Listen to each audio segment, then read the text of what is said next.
Bloomberg Audio Studios. Podcasts, radio, news.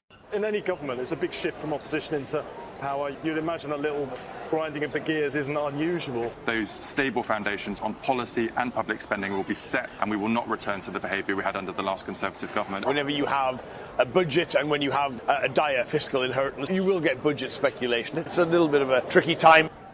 So it's been a busy few days at the Labour Party conference. Labour ministers saying there is light at the end of the tunnel. But how long's the tunnel? We've been in Liverpool since Sunday and the warm wine's been flowing, but policy has not. You're listening to Bloomberg UK Politics Podcast live from the Labour Party conference. I'm Lizzy Burden and welcome to the programme. So that's a wrap. We've made it. Labour's first party conference in government in 15 years is coming to an end. You just heard there a compilation of my conversations with ministers over the past few days. The Business Secretary, Jonathan Reynolds, the Chief Secretary to the Treasury, Darren Jones, and Secretary of State for Environment, Steve Reid, all echoing the Prime Minister's acknowledgement of a bumpy start to the conference and the government, and all underscoring, I think, that if you leave a policy vacuum, speculation and scandal will fill it. Detail has been in short supply here in Liverpool. We're told to wait for the industrial strategy next month, the investment summit, the budget. But while they wait, S&P Global says that businesses are holding back on investing. Do Labour have the ideas? Are they just waiting for the Chancellor Rachel Reeves to divvy up the cash? Until we get more concrete policy, our team of government reporters have been hoovering up scoops on what the government might do. And now that the Prime Minister has abandoned the conference for New York, touching down for the UN General Assembly, perhaps he's on more comfortable turf on the international stage. But joining me now to make sense of it all is Bloomberg's political editor, Alex Wickham. So, Alex, I do detect that they've got a little more positive over the few days from the doom and gloom we started with. But do you think it's as much of a reset as we expected? I think it would be more of a recalibration than a reset. But Keir Starmer was very clear in his speech on Tuesday that he's not changing his strategy. He's not changing course. He's inherited a bad set of public finance figures from the last government, various problems with public services. It's going to be tough to fix them. It's going to be some pain, pretty much over the next year at least, before it gets better. What we did here is a little bit more of the, like he was saying, the light at the end of the tunnel. I mean, could get a more on-the-nose phrase than that. There was even a phrase in Starmer's speech where he said, "We do need joy," was one of my favourite quotes from his speech. It's so on the nose that he's answering those critics that he does need to not just do doom and gloom.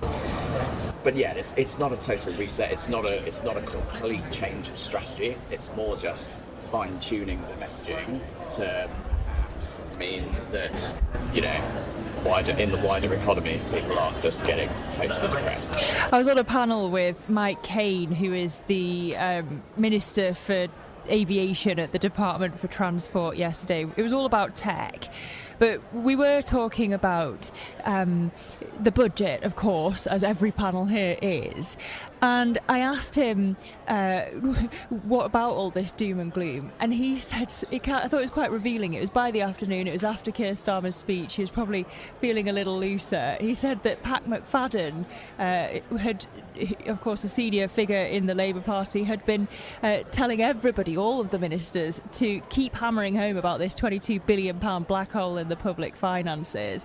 And to me, that signals that actually Labour are not being very nimble here on the messaging. Have they managed to separate out the economic doom and gloom, which arguably doesn't match the data, from the fiscal doom and gloom? I think that is really the key question. I was at a panel with Darren Jones, Chief Secretary of the Treasury, last night, and he was asked about basically exactly that, and he did acknowledge that they hadn't quite got the messaging fully right on the doom and gloom, that they basically came in and they were genuinely shocked by the state of the public finances and what the Treasury told them on day one. Treasury officials told them on day one when they walked in, and they couldn't hide that. They literally couldn't hide it on their faces in the first couple of weeks. That was genuine. And I sort of believed him. I think he genuinely, and Chancellor Rachel Reeves were genuinely very upset by what they found, and now they're seeing that, hang on a minute, you can't just talk about how awful everything is, because then you're opening up 12 and other problems.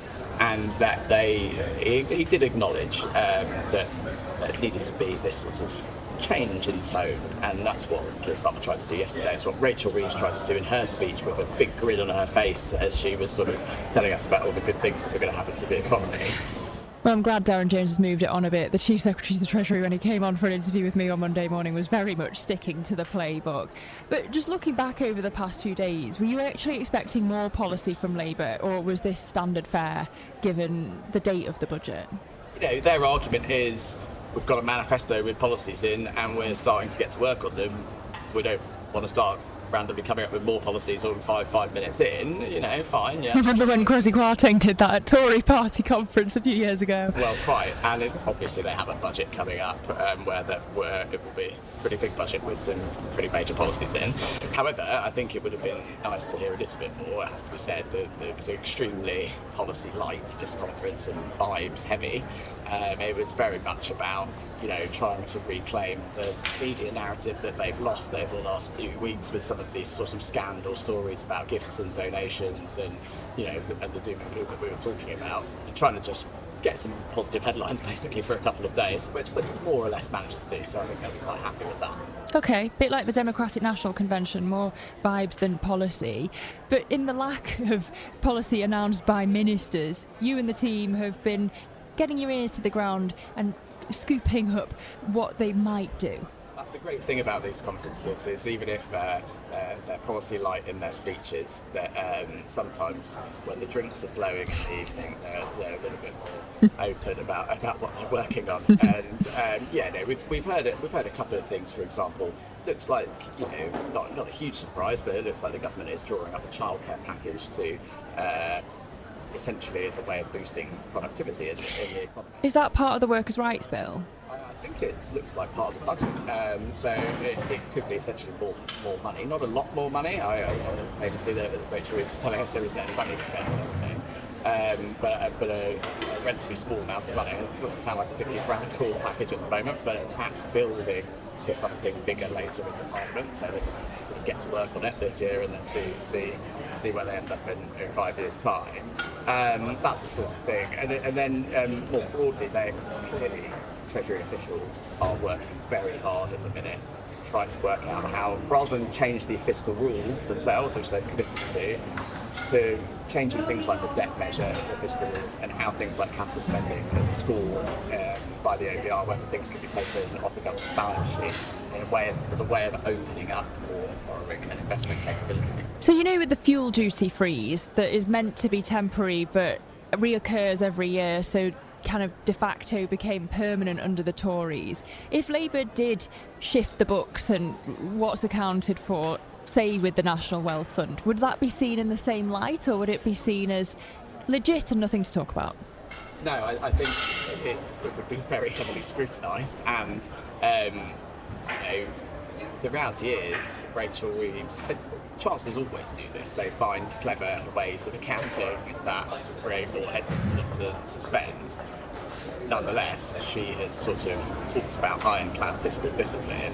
She's talked about her commitment to not messing with fiscal rules, and maybe she keeps the headline fiscal rules but tweaks the details of them that do open up billions of pounds extra.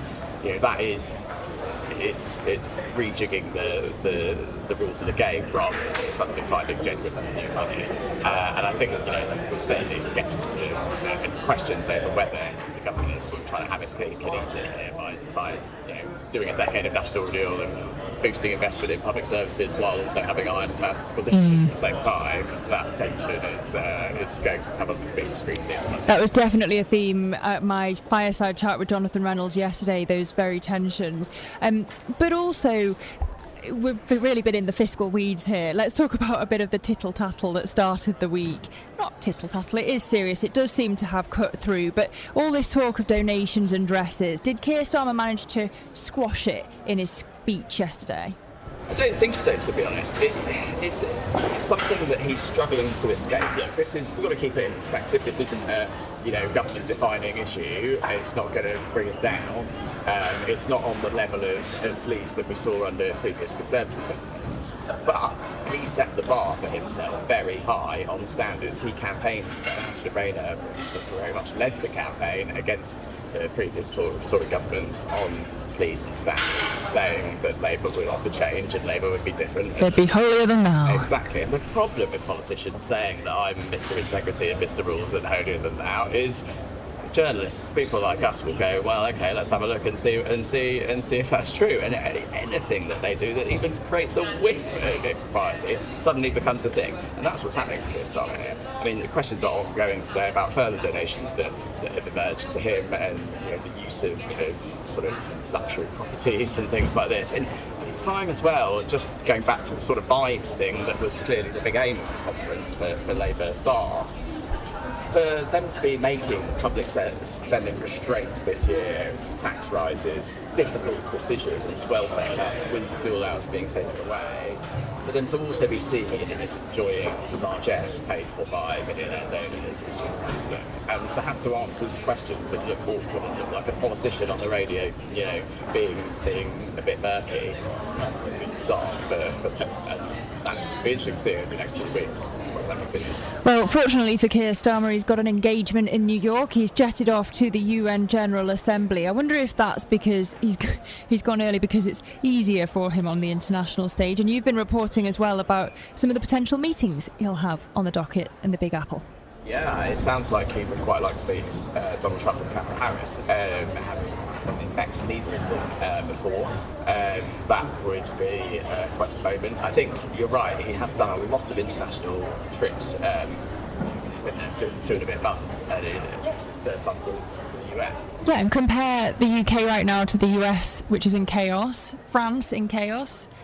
De facto, the UK looks pretty stable. And this is an argument that Starmer's advisors have been making, and it's an argument they make to investors that maybe the bar's low elsewhere, but where Britain's actually doesn't look too bad anymore, having been a sort of basket case after Brexit is now looking relatively all right compared to the rest of the world. And, OECD today upgrading Britain's growth figures more than anyone else in the G7, but there's some positive signs there for the government. He does seem to quite like this stuff on the international stage. He much prefers it to sort of irritating domestic questions that we ask him. All right, Alex Wickham, our political editor. I'll let you get on your train now, but that's it from us for today. If you like the programme, don't forget to subscribe and give it 5 stars so other people can find it on Apple Podcasts, Spotify, or wherever you listen. This episode was produced by Tiwa Adebayo, and our audio engineer was Sean Guastamakia. I'm Lizzy Burden. We'll be back with more tomorrow. This is Bloomberg. Bloomberg UK Politics. Listen weekdays at noon on DAB Digital Radio in London.